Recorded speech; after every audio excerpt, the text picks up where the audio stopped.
अस्सलाम वालेकुम गाइस, कैसे हैं आप। उम्मीद करता हूं कि आप सब खैरियत से होंगे, खुश होंगे और हमारी दुआ है कि आप हमेशा खुश रहें, हंसते और मुस्कुराते रहें। मेरा नाम है रहमान अनवर और मैं हूं मोहम्मद सुहेल। और मैं हूं जफर इकबाल। और आज हम देखने जा रहे हैं भाई मेजर साहब की वीडियो।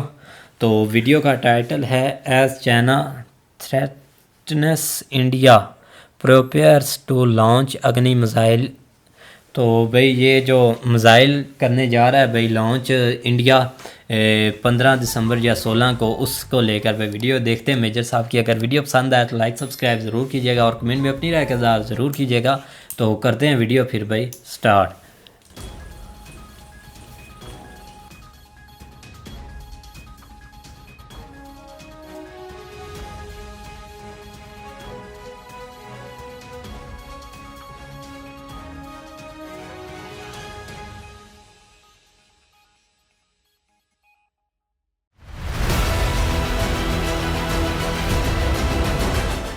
टीवी सरकार के खिलाफ बोलता था तो मोदी जी ने बोला गौतम अडानी को तुम खरीद लो, ये बहुत बकवास करते हैं। देख अब 1755 में से 17 मिलियन, यार आप ये this is surprising, like 40%। Streaming of Iran क्यों जरूरी है दोस्तों? क्योंकि जब आप ईरान को मेन स्ट्रीम करेंगे ना, तब पाकिस्तान की क्लास लगेगी। उसके बिना पाकिस्तान की लोग है कि यार हमारे प्रधानमंत्री को आपने ऐसा ऐसा कर दिया, और प्रधानमंत्री की 2% की औकात नहीं है। इसका मतलब ये नहीं कि शहबाज। जय हिंद दोस्तों, मैं हूं मेजर गौरव आर्य और आप देख रहे हैं द चाणक्य डायलॉग्स। इस वीडियो को लाइक करिए, हमारे चैनल को सब्सक्राइब करिए और बेल आइकन दबाना बिल्कुल मत भूलिएगा। दोस्तों पहले तो माफी चाहूंगा आपसे, क्षमा चाहूंगा। मैं पिछले 3 दिन से वीडियो नहीं डाल पाया। मैं जोधपुर में था, इंडियन आर्मी के साथ शूट कर रहा था मैं। और जैसा कि होता है इंडियन आर्मी का, जब शूट होता है तो बाय द वॉच होता है, बाय द क्लॉक होता है, बड़े डिसिप्लिन्ड तरीके से होता है। उसमें मौका नहीं मिल पाता, ये वो एक तरीके से इंडियन आर्मी जब शूट करवाती है तो करवाती है, फिर तो उसमें फिर वो दाएं बाएं का मौका नहीं मिलता, तो मैं कर नहीं पाया। अब से मैं कोशिश करूंगा कि मैं रेगुलरली आपके पास कंटेंट लेकर आऊं। अच्छा दोस्तों, इसके पहले मैंने कुछ पॉइंट्स नोट डाउन करे हैं ना, इसके पहले कि मैं उन पॉइंट्स पे जाऊं, मैं आपको एक बात बताना चाहता हूं। बड़ा अभी भी काफी सोशल मीडिया पे डिस्कशन हो रहा है कि एनडीटीवी को खरीद लिया गौतम अडानी ने और रवीश कुमार ने रिजाइन कर दिया और पत्रकारिता की मौत हो गई। जो लोग अगेंस्ट हैं एनडीटीवी के और रवीश कुमार के, वो कह रहे हैं कि साहब अच्छा हुआ, बहुत बढ़िया हुआ। जो उसके साथ हैं वो कह रहे हैं कि नहीं, बहुत बुरा हुआ पत्रकारिता। देखिए, इसका पत्रकारिता से कोई लेना एक ना लेना दो। कई लोगों की ऐसी सोच है कि एनडीटीवी सरकार के खिलाफ बोलता था तो मोदी जी ने बोला गौतम अडानी को तुम खरीद लो, ये बहुत बकवास करते हैं। देखिए, अगर मोदी जी चाहते ना ये काम करना, तो उनको गौतम अडानी की जरूरत नहीं है। He is the prime minister of India. उनको सिर्फ आंखों से इशारा करना था, बहुत पहले मामला गायब हो जाता। लेकिन ये मामला है नहीं ऐसा जैसा आप लोग समझते हैं। कई लोग कहते नहीं, वो बहुत एनडीटीवी सरकार के खिलाफ सिर्फ एक चैनल था, बाकी तो गोदी मीडिया है और फलाना डेम का। ये गोदी मीडिया, ये बहुत बड़ा फ्रॉड है। किसी दिन मैं आपको अलग से बताऊंगा, ठीक है? मीडिया असली में मीडिया है क्या, ये आपको किसी दिन आराम से बैठ के समझाऊंगा, ठीक है? क्योंकि मीडिया का अंदर वाला कोई आपको बताएगा नहीं, क्योंकि खुद मीडिया में लोग काम करते हैं। मैं भी मीडिया में काम करता हूं, मैं आपको बताऊंगा, ठीक है? ये असली में चीज़ है क्या, लेकिन आज वो दिन नहीं है, किसी और दिन बताऊंगा मैं आपको। खैर दोस्तों, ऐसा है कि ये बात तो है ही नहीं कि एनडीटीवी सरकार के खिलाफ बोलता था। आप बीएआरसी की रेटिंग्स आप जाइए, इंटरनेट पे आप देखिए। मैं ये नहीं कह रहा कि लोग एनडीटीवी देखते नहीं देखते, वो मेरा that's none of my business. जो हम लोग टीआरपीज बोलते हैं ना, आप टीआरपीज चेक कर लीजिए 1 to 10। वेबसाइट पे है, इंटरनेट पे आप भी जा सकते हैं, आप भी देख सकते हैं, आपको पता लग जाएगा। तो जो लोग ये कहते हैं ना कि एनडीटीवी को इसलिए खरीदा क्योंकि सरकार के खिलाफ बोलती थी एनडीटीवी, और रवीश कुमार सरकार के खिलाफ बोलता था, इसलिए सरकार पीछे पड़ गई, I don't think that is the case, ठीक है? मैं आपको बताता हूं कि मैं क्या समझता हूं हुआ क्या है, और आप इसको नोट कर लीजिएगा। मैं इसलिए वीडियो पे बोल रहा हूं, ऑन रिकॉर्ड बोल रहा हूं कि आप नोट कर लें कि मेजर ने यह बात बोली थी। आज से कई सालों बाद आपको यह बात याद रहेगी।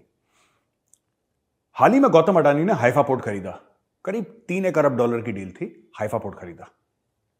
हाइफा इजराइल में है और हाइफा स्ट्रेटेजिकली बड़ा इंपॉर्टेंट है। गौतम अडानी ऑलरेडी पोर्ट्स के बिजनेस में है, इंडिया में उनके पोर्ट्स हैं। क्या गौतम अडानी ने सिर्फ प्रॉफिट के लिए हाइफा पोर्ट खरीदा? क्या उन्होंने सिर्फ मुनाफे के लिए खरीदा? नहीं, ये स्ट्रेटेजिक बाय है, राइट? आपको क्या लगता है एनडीटीवी, क्योंकि हम एनडीटीवी की बात कर रहे हैं, कितना पैसा कमा लेता होगा एनडीटीवी? आपको क्या लगता है एनडीटीवी साल में कितना मुनाफा? आप जाके उनकी बैलेंस शीट देखिए गूगल पे, आपको मिल जाएगी बैलेंस शीट, ठीक है? नीचे आपको नेट पढ़ना है कितना पैसा कमाया एनडीटीवी ने। 10 करोड़, 20 करोड़, 30 करोड़, 40 करोड़, 50 करोड़, 100 करोड़। आपको लगता है गौतम अडानी 100 करोड़ रुपए कमाने के लिए, 50 करोड़ रुपए साल का कमाने के लिए इतना काम करेगा? वो आदमी 100 करोड़ रुपए हर दिन कमाता होगा, या फ्यू आवर्स में कमाता होगा, पूरा दिन भी नहीं, कुछ घंटों में कमाता होगा, या फिर किसी का मुंह बंद करने के लिए नहीं। दोस्तों, ये एक स्ट्रेटेजिक बाय है, जैसे हाइफा बोर्ड था, ये एक स्ट्रेटेजिक बाय है। इससे पैसा नहीं बनेगा, पर मुझे ऐसा लगता है कि गौतम अडानी साल भर के अंदर एनडीटीवी में बहुत पैसा डालेगा, बहुत ज्यादा पैसा डालेगा गौतम अडानी एनडीटीवी में। एनडीटीवी के जो हेडक्वार्टर्स हैं वो शिफ्ट होंगे, राइट? और मुझे ऐसा लगता है कि he will take the brand global. और मैं आपको बताता हूं, क्योंकि मुल्कों का ऐसा होता है, देश ऐसा करते हैं, राइट? आपको पता है अल जजीरा जो है वो कतर का ब्रांड है। अल जजीरा जो है वो कतर का ब्रांड है। बीबीसी इंग्लैंड का है, यूके का ब्रांड है। सीएनएन, फॉक्स न्यूज अमेरिका का ब्रांड है। भारत का क्या ब्रांड है? कोई भी नहीं। जो ग्लोबल नैरेटिव सेटिंग है वो कैसे होगी ग्लोबल? क्योंकि जिस तरीके से वो ऑस्ट्रेलिया में कुछ ले लिया, छोटी सी, किसी को पता भी नहीं लगा, ऑस्ट्रेलिया में कोई बिजनेस ले लिया, इजराइल में एक बिजनेस ले लिया, इंडिया में एक छोटा सा बिजनेस ले लिया।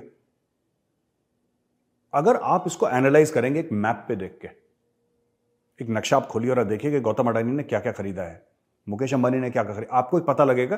कुछ धंधे ये लोग चलाते हैं जिसमें गंगा जी की तरह पैसा बहेगा।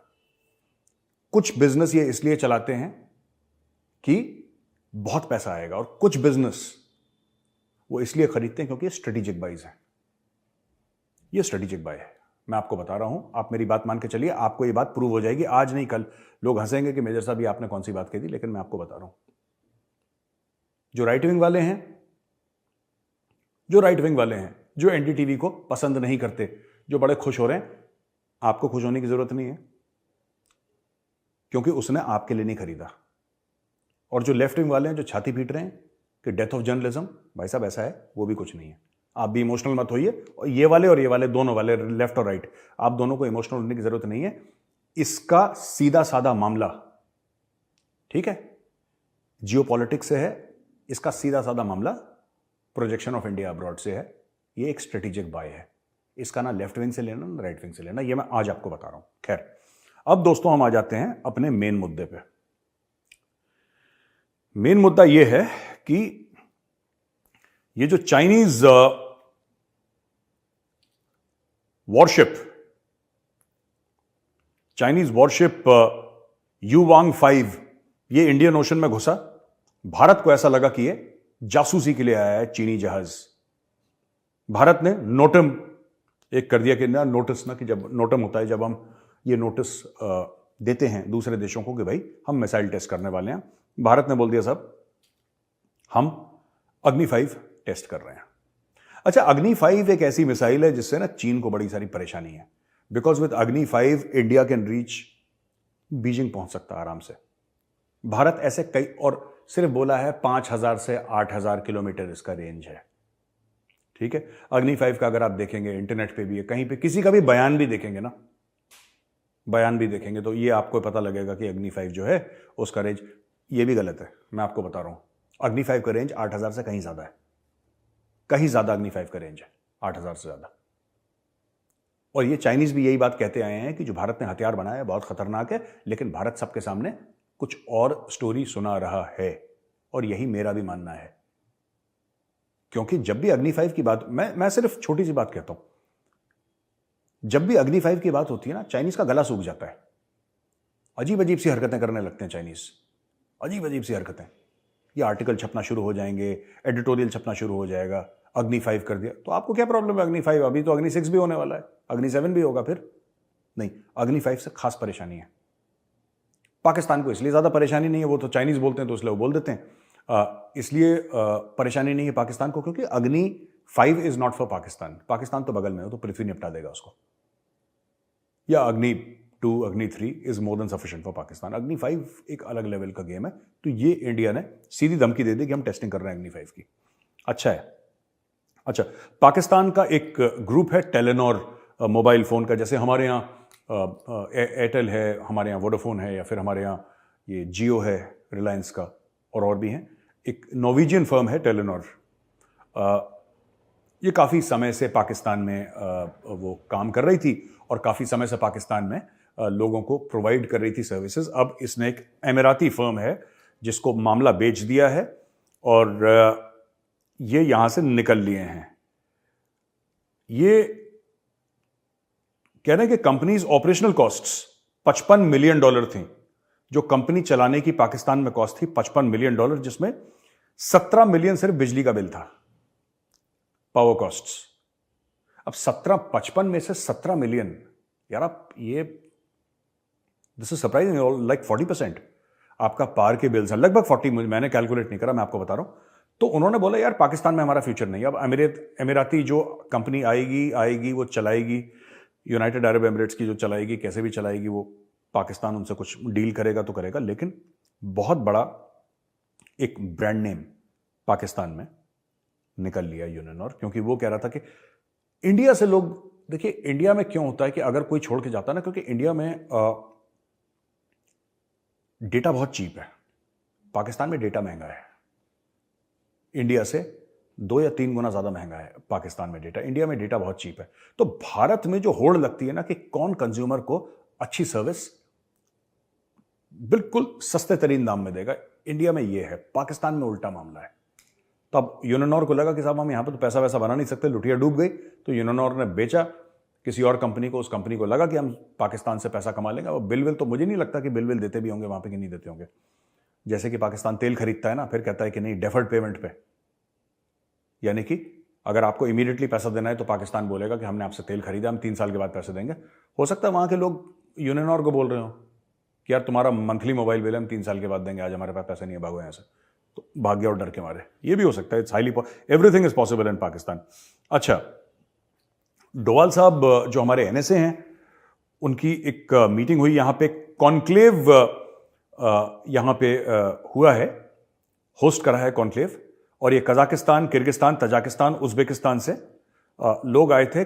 और ये किसके लिए था मैं पढ़ के बता रहा हूं। Curbing terrorism and terrorist financing in Afghanistan and the use of trade and connectivity routes via Iran are key to regional security, said India as National Security Advisor Ajit Doval chaired the first India Central Asia meeting of NSAs and Secretaries of Security Councils in Delhi। अच्छा, देखिए ना, बात यह है कि भारत ये कह रहा है कि भाई अफगानिस्तान कैसे स्टेबलाइज होगा, अफगानिस्तान कैसे, पाकिस्तान जो है, Pakistan is the cause of instability in Afghanistan. Afghanistan में जो भी, अफगानिस्तान एक बड़ा ढंग का मुल्क हुआ करता था, आप लोगों को शायद ना पता हो, क्योंकि मेरे सुनने वाले काफी यंग लोग भी हैं, पर अगर आप रिसर्च करेंगे थोड़ी सी, आपको पता लगेगा कि एक जमाने में अफगानिस्तान ऐसा नहीं था जैसे आज है।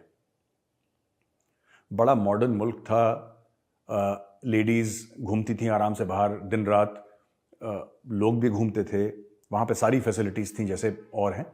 ये जब रशिया आया ना वहां पे, तो पाकिस्तान ने पाकिस्तान को मौका दिखा।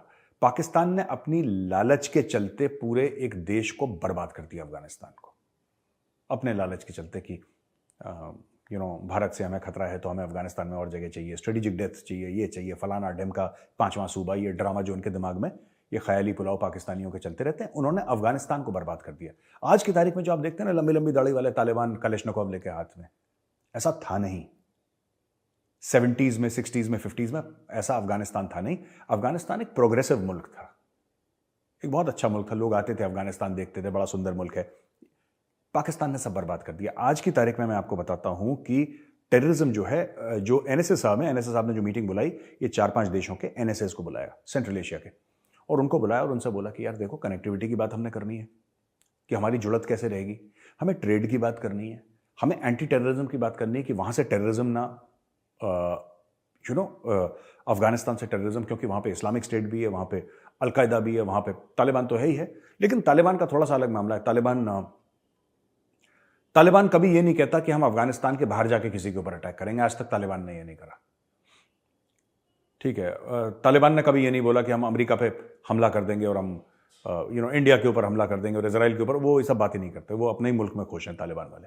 लेकिन वहां पे अलकायदा भी है, वहां पे इस्लामिक स्टेट भी है, दाइश है, खुरासान चैप्टर उनका है, और कई सारी चीजें हैं वहां पे जो कि चिंता का विषय है लोगों के लिए। और अब इन्होंने एक बड़ी इंपॉर्टेंट बात जो करी है एनएसए साहब ने कि इंडियाज एक्सटेंडेड नेबरहुड की बात करिए कि ये चाहे हमारे बॉर्डर में मिलते हो फिर भी हमारे पड़ोसी हैं और हमें उनका ख्याल रखना है, हमें उनका ध्यान रखना है। और इसमें और अलग अलग बातें उन्होंने कही। NSA discussed the current situation in Afghanistan and its impact on security and stability of the region, reiterating strong support for a peaceful, stable and secure Afghanistan, emphasizing respect for sovereignty, unity and territorial integrity. अच्छा देखिए, ये तो reason है, reason के बारे में बात कर ली कि भाई अफगानिस्तान की हम इज्जत करते हैं, लेकिन एक इसमें बात NSA अजीत डोवाल साहब ने बहुत जबरदस्त कही है। ईरान से कनेक्टिविटी की उन्होंने बात बोली है, और मैं जो हूं एज एन एनालिस्ट, मुझे ये बात इमीडिएटली समझ में आ गई। मैं कई बार कह चुका हूं, आज मैं दोबारा कह रहा हूं, मेन स्ट्रीमिंग ऑफ ईरान जरूरी है। मेन स्ट्रीमिंग ऑफ ईरान क्यों जरूरी है दोस्तों? क्योंकि जब आप ईरान को मेन स्ट्रीम करेंगे ना, तब पाकिस्तान की क्लास लगेगी। उसके बिना पाकिस्तान की क्लास नहीं लग सकती। पाकिस्तान को क्यों, अक्सर लोग मुझसे पूछते हैं कि यार पाकिस्तान इतनी टेररिज्म करता है, ये करता है, इतना बुरी उसकी हरकतें हैं, लेकिन फिर भी दुनिया क्यों टॉलरेट करती है? दोस्तों इसलिए टॉलरेट करती है क्योंकि अफगानिस्तान के साथ उनका बॉर्डर है। पाकिस्तान का कोई इंपॉर्टेंस नहीं है इस दुनिया में। जियो स्ट्रेटेजिक लोकेशन अगर आप पाकिस्तान की हटा दें तो पाकिस्तान को कोई नहीं पूछेगा, कोई नहीं पूछेगा पाकिस्तान को। मैं आपको बता रहा हूं, पाकिस्तान का कोई चीज नहीं है जिसके लिए पाकिस्तान को पूछा जाए, पाकिस्तान को एक कुर्सी दी जाए, पानी पूछा जाए, दिन का समय दिया जाए पाकिस्तान को। ऐसा है ही नहीं पाकिस्तान में कुछ। एग्रीकल्चर का भट्टा बैठा हुआ है, इकोनॉमी का भट्टा बैठा हुआ है, डिप्लोमेसी का भट्टा बैठा हुआ है, पॉलिटिक्स का भट्टा बैठा हुआ है। पूरी रेपुटेशन का कूड़ा हो रखा है। पर लोग इसलिए झेलते हैं क्योंकि अफगानिस्तान जाना है। अफगानिस्तान लैंडलॉक्ड कंट्री है, यानी कि समुद्री रास्ता कोई नहीं अफगानिस्तान जाने के लिए। अगर आपको समुद्र से जाना है तो दो ही देश हैं, या तो पाकिस्तान या तो ईरान। ईरान के ऊपर अमेरिका ने सैंक्शंस डाल रखे हैं 1979 से, तो ईरान को तो आपने ब्लैकलिस्ट कर रखा है। अब बचा पाकिस्तान, पाकिस्तान पूरा फायदा उठाता है। आपको जब सेंट्रल एशिया जाना हो तो पाकिस्तान अपनी शर्तें रखेगा। इंडिया ईरान को मेन स्ट्रीम कर रहा है, यही जो उन्होंने डोवाल साहब ने बात करी है। India is main streaming Iran. मैं आपको आज बता रहा हूं, India is main streaming Iran. आप इसको नोट कर लीजिएगा। आज से देखिए, अमेरिका चला गया अफगानिस्तान से, बाकी जितने भी यूरोपियन कंट्रीज थे जो इनकी इंटरनेशनल फोर्स थी वहां पे, ये अफगानिस्तान को छोड़ के चली गई। लेकिन इसका मतलब ये नहीं कि वापस नहीं आएंगे लोग। दोस्तों, अमेरिका और यूरोपियन कंट्रीज अफगानिस्तान को छोड़ के चले गए। इसका मतलब ये नहीं है कि कुछ सालों बाद वो वापस नहीं आएंगे। मैं आपको आज बता रहा हूं, ये वापस अफगानिस्तान में आएंगे। ये डायरेक्टली आए, इनडायरेक्टली आए, खुद अपने ट्रूप्स वहां पे डालें ना डालें वो अलग बात है। ये इनकी पूरी दखलंदाजी अफगानिस्तान में रहेगी। उसके कई फैक्टर्स हैं जो मैं बाद में डिस्कस करूंगा, लेकिन सबसे बड़ी बात यह है कि अगर आपने ईरान को एक्टिवेट कर दिया, अगर आपने ईरान को मेन स्ट्रीम कर दिया, ईरान में अभी बहुत वो हिजाब के चक्कर में बहुत मारपीट चल रही है वहां पे, और India is constantly in touch with Iran. अगर आपने आपको ईरान को आपने मेन स्ट्रीम कर दिया, फिर आपको पाकिस्तान की जरूरत नहीं पड़ेगी। आपको अफगानिस्तान जाना है ना, ईरान से जाओ। भाई हमने पोर्ट बनाया वहां पे, चाबहार पोर्ट हमने क्यों बनाया? भारत ने अरबों डॉलर खर्च करके चाबहार पोर्ट क्यों बनाया? वहां पे रेलवे लाइन क्यों डाली है? इसलिए तो डाली है। आप इस्तेमाल करिए उसका, आप इस्तेमाल करिए। नॉर्थ साउथ इकोनॉमिक कॉरिडोर का आप इस्तेमाल करिए। रूस से सीधा ईरान के थ्रू आती है, Pakistan Afghanistan right hand side में कट हो जाते हैं, इस तरीके से आती है कॉरिडोर, सीधा मुंबई पे लैंड करती है। आपको अगर अफगानिस्तान जाना है तो ईरान से जाइए ना। आपको पाकिस्तान की इतना क्या दिमाग में लोड लेके घूम रहे हैं कि अगर पाकिस्तान नहीं होगा तो काम नहीं बनेगा। हम आपको ऑल्टरनेट दे रहे हैं, ये मेन प्लान है। आप देख लीजिएगा, मेन स्ट्रीमिंग ऑफ ईरान हो रही है। साल लग जाएंगे इसमें। आप ये मत सोचिएगा कि एनएसए साहब ने एक कॉन्फ्रेंस कर दी तो सारा काम हो गया। नहीं, इसमें टाइम लगेगा, लेकिन ये काम हो जाएगा और ईरान मेन स्ट्रीम हो जाएगा। आज नहीं तो 5-10 साल बाद Iran will get main streamed, और अगली बार जब अफगानिस्तान जाना होगा तो लोग ईरान से आएंगे।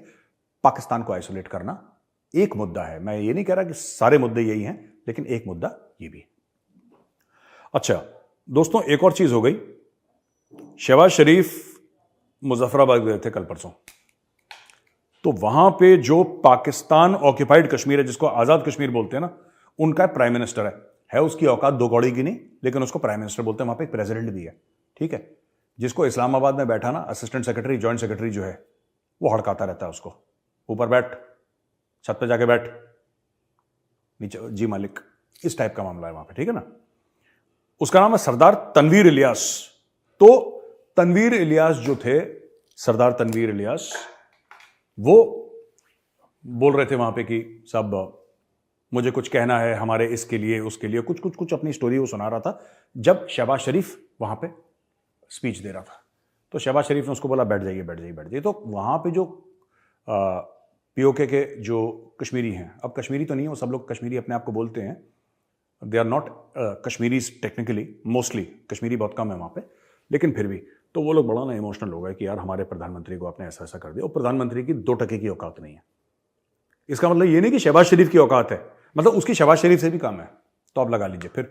लेकिन मैं ये कहता हूं ना पाकिस्तानियों को, कश्मीरियों से नाता क्या, ला इलाहा इल्लल्लाह, झूठ क्यों बोलते हो यार तुम लोग? झूठ क्यों बोलते हो तुम लोग? किस चीज का झूठ बोलते हो? उस बंदे ने बोला कि आपको इतना पैसा मिला, ये जो इलियास था वहां का पीएम, उसने बोला जी आपको इतना पैसा मिला, आपने हमारे लिए क्या करा? उसको बोला बैठ जाओ बैठ जाओ बैठ जाओ, उसको शट अप कॉल दे दिया सीधा। ओ भाई तुम एक बात बताओ, और ये इलियास भी बेवकूफ है, ठीक है, जो वहां का सो कॉल्ड प्रधानमंत्री है, सो कॉल्ड पीओके का ना, आजाद कश्मीर जो अपने आप को बोलते, वो भी गधा है। अरे तुम कहते हो कि हमें पैसा नहीं मिला, बलूचिस्तान को कौन सा पैसा मिल गया? खैबर पख्तूनख्वा को कौन सा पैसा मिल गया? सिंध को कौन सा पैसा मिल गया? और सारा पैसा पंजाब जाता है। Don't you know this? Don't you know this? और थोड़ा घर की छत पे खड़े हो जाओ इलियास साहब, अपने घर की 2-3 माले की जो भी तुम्हारी बिल्डिंग होगी, मुझे नहीं पता, उसके ऊपर खड़े हो जाओ, दूरबीन से हमारे कश्मीर को देखो, यहां के एयरपोर्ट देखो, यहाँ के रेलवे स्टेशन देखो, यहाँ के बस स्टैंड देखो, यहाँ की यूनिवर्सिटीज देखो, यहाँ के 5 स्टार होटल देखो, यहाँ की कंपनीज देखो, तब आपको पता लगेगा। ये होती है डेवलपमेंट, ये होता है सबका साथ सबका विकास। तुम्हारे यहाँ ढंग का बस स्टैंड तो है नहीं पीओके में, एयरपोर्ट वेयरपोर्ट तो छोड़ दो, ट्रेन कभी आती कभी नहीं आती, एक ढंग का बस स्टैंड नहीं है तुम्हारे पास। ढंग का फंक्शनल होगा जरूर, मैं मना नहीं कर रहा, लेकिन ढंग का नहीं है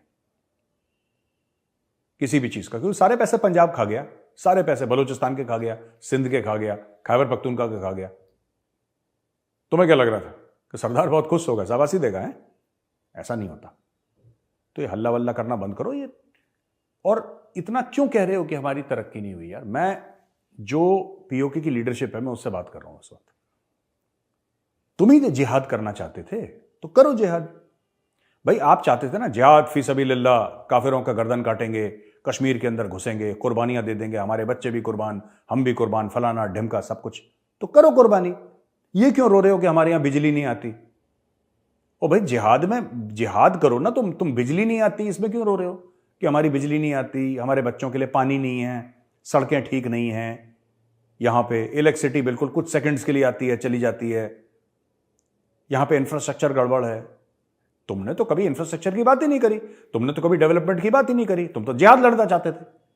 तो जो तुम्हारे साथ हो रहा है बिल्कुल बेटा ठीक हो रहा है, तुम जिहाद लड़ो, ठीक है। यू वांटेड टू डू जिहाद, यू फाइट जिहाद, ठीक है।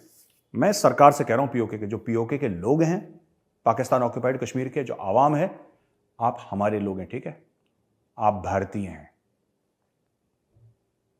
अगर आप भारत में होते तो हम उस जगह को भी जन्नत बना देते, लेकिन अनफॉर्चुनेटली पाकिस्तान का अवैध कब्जा है। कुछ समय की बात है, जस्ट वेट, थोड़ा सा सब्र करें। चंद रोज और मेरी जान, फकत चंद ही रोज, it's a matter of time. हां, तो ये सब हो गया है। और इसके बाद आखिरी जो चीज मैं कहना चाह रहा हूं आपकी कि करीब आज की जो आखिरी खबर है बड़ी, एक तो चाइना ने वो जीरो कोविड की स्ट्रेटजी अबैंडन कर दी, वो मैं ज्यादा इस पर जाऊंगा नहीं, लेकिन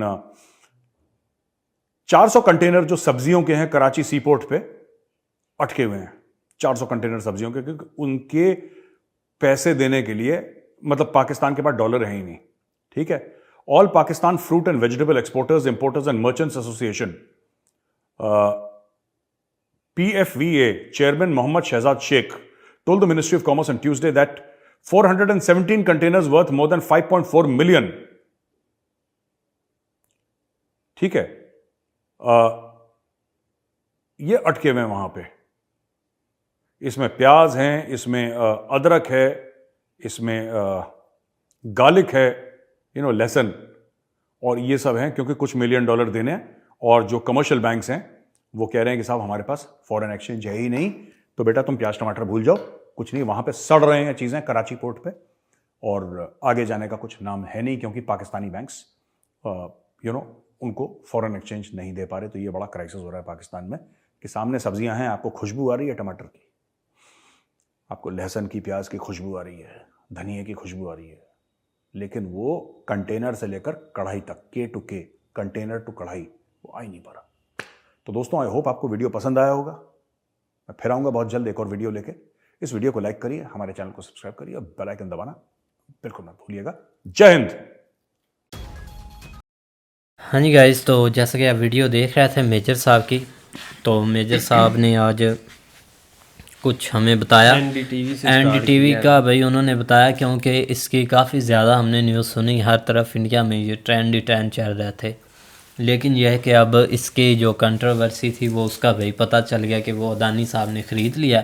तो वो बहुत बड़े भाई बिजनेसमैन हैं, उनको भाई अपने मकसद के लिए या उनका मेन जो चीज़ है उसके उनको अपने स्टेप लेने पड़ते हैं ना भाई। तो अभी वो बहुत चीज़ें उन्होंने ख़रीदी है, उसमें एनडीटीवी भी आ गया। और ये काफ़ी लोग बोल रहे थे कि मोदी जी ने ये बोला है कि क्योंकि भाई वो प्राइम मिनिस्टर, वो तो सियासी बातें कुछ भी कर लेते हैं ना। अब जो प्राइम मिनिस्टर है वो बोलेगा तो कोई भी मोदी जी की कोई अच्छी परफॉर्मेंस बेस कोई वीडियो भी उठा ले तो कुछ उसमें भी आ जाते हैं लोग कहने वाले कि ये भाई सॉरी इनकी अदानी और एक और है दूसरा जिसका उन्होंने बताया मुकेश अंबानी इनकी कोई वेल्थ से रेलिवेंट जो कोई भी वीडियो हम उठाते हैं ना, तो उसमें कोई ना कोई आ जाता है कि ये बिल्कुल इन्वेस्टर हैं मोदी जी के।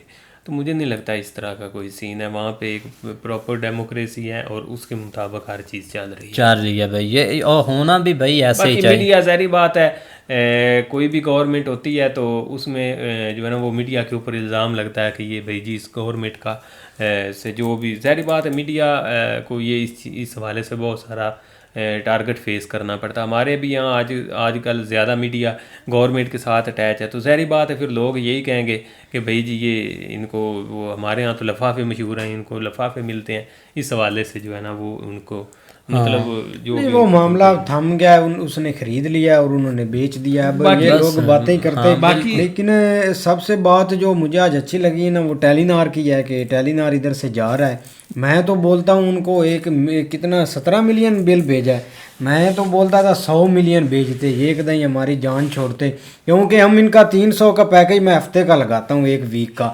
आप यकीन माने मेरे पास मोबाइल नहीं, मैं आपको एक 24 सेकंड का एक स्टेटस दिखा देता हूँ जो फेसबुक पर, इंस्टाग्राम या व्हाट्सएप पर लगता है, उसमें भी 3 दफ़ा ऐसे कनेक्शन होगा कि आपका नेट स्लो है। इतना ये बकवास नेटवर्क भाई है। इसको 300 का दुख है, उनके जाने का दुख कोई नहीं। मैं बोलता हूँ उन्होंने उनको 100 मिलियन से ऊपर बिल भेजना था कि ये एकदम से चले जाए, ये बंद हो जाए। अच्छा किया, ये सबसे बड़ी खुशी की आई खबर है, बहुत ही खुशी हुई, आज सुकून से रात भी गुजरेगी क्योंकि ये जा रहे हैं। ये बंदा इंटरनेट पर वीडियो अपलोड करता है, सारा दिन इसको लगता है एक 6-7 वीडियो इसने अपलोड करनी होती है, पूरे 12 घंटे इसको लगते हैं वीडियो में अपलोड करने। ये भी ये नेटवर्क यूज करता है, तो इससे बहुत खुशी। हमारे तीनों के पास जो है ना वो टेलीनार है, और मैंने तो भाई पहली दफ़ा उसका एक नया पैकेज आया था वो लगाया, वो जो 1000 वाला है भाई वो आप। लेकिन जो भी है ना इसने रहना इधर ही है, नाम यही चलना है, लेकिन ये है कि कंपनी के जो शेयर है ना वो चेंज होने हैं, या कंपनी का मालिक जो है ना वो चेंज होना है, बाकी जो है ना वो सारा कुछ ये रहना है। तो भाई कोई उसको अकल आएगी ना भाई नए मालिक। लेकिन ये कि दुबई बेस है, दुबई में जो नेटवर्क है ना वो बहुत अच्छा है, और ज़ाहिर बात है वो थोड़ा एडवांस टेक्नोलॉजी इस्तेमाल करते हैं, तो उस हवाले से शायद हमें भी कोई अच्छा नेटवर्क मिल जाए। बिल्कुल भाई, हमारी हैं दुआएं आपके साथ टेलीनार। बाकी एनडीटीवी के हवाले से एक मेजर साहब ने अच्छी बात की है कि जिस तरह BBC है, अल जज़ीरा है, CNN है, इससे रेलिवेंट जो भी चैनल हैं वो आपको वर्ल्ड लेवल पे दिखेंगे। तो इस हवाले से अगर उन्होंने ये स्टेप लिया है तो शायद उस बेस के ऊपर कोई ना कोई ऐसा हो। तो बाकी बात आ गई अफ़गानिस्तान की, तो वो ज़ाहिर बात है अफ़गानिस्तान से रेलिवेंट अगर इंडिया ने ये स्टेप लिया है ईरान के साथ तो ये एक बहुत अच्छी चीज़ है, क्योंकि अच्छी बात है। ये मीटिंग भी हुई है, उन्होंने आसपास के देशों को भी बुलाया, लेकिन अच्छी बात है। लेकिन रियलिटी में मुझे नहीं लगता कि ऐसा होगा, क्योंकि ईरान एक वाद मुल्क है जिसने पाकिस्तान को सबसे पहले एक्सेप्ट किया था कि पाकिस्तान भी है इस दुनिया में। लेकिन हमारी हरकतों से बस कुछ वो भी एक एंटी हो गए पाकिस्तानी, और काफ़ी उन्होंने पाकिस्तान को नुकसान भी पहुँचाया। यहाँ तक कि अफ़गानिस्तान में उन्होंने भी काफ़ी एक तबाही का वो भी सबूत है। लेकिन देखा जाए ना तो मुझे नहीं लगता कि वो एक चॉइस करेंगे ईरान को, क्योंकि ईरान और इसराइल बीच में ज़रूर आ जाता, क्योंकि हाल ही में आपने देखा होगा कि ईरान ने एक शक की बुनियाद पर 6 बंदों को फांसी पर लटका दिया था कि ये एक मतलब कि इसराइल जासूसी है। तो ज़ाहिर बात है इसराइल अब जो भी है ना, इसराइल डरता है इधर ईरान से, या उसको ख़तरा है, मतलब कि इसराइल महसूस करता है कि हमें ख़तरा ही ईरान से है इस रीजन में और किसी मुल्क से नहीं है। तो इससे मुझे नहीं लगता कि ईरान से वो सेक्शन उठाएंगे या उनके एक जो कमी पेशी है वो पेश होंगे। बिल्कुल, बाकी यह है कि रिलेशन बेस्ट करना, इसमें कोई बुरी बात नहीं, हर कंट्री के साथ करने चाहिए, और इंडिया अपने बहुत अच्छा स्टेप लिया है, हम तो अप्रिशिएट करते हैं इस चीज़ पर। बाकी रही बात आ जाती है कि मेजर साहब ने जो लास्ट पर की है शहबाज शरीफ साहब की, तो उस पर हमने बहुत ज़्यादा आपको बताया था कि क्या मामला है, क्या इसके पीछे रीज़न है। तो कुछ सर परेशान ने क्लियर कर दिया था, तो यही टॉपिक था। तो बाकी वीडियो काफ़ी अच्छी थी, तो उम्मीद करते हैं कि गाइस आपको वीडियो पसंद आएगी। अगर पसंद आए तो लाइक सब्सक्राइब ज़रूर कीजिएगा और कमेंट में अपनी राय का इज़हार ज़रूर कीजिएगा। अल्लाह हाफिज़।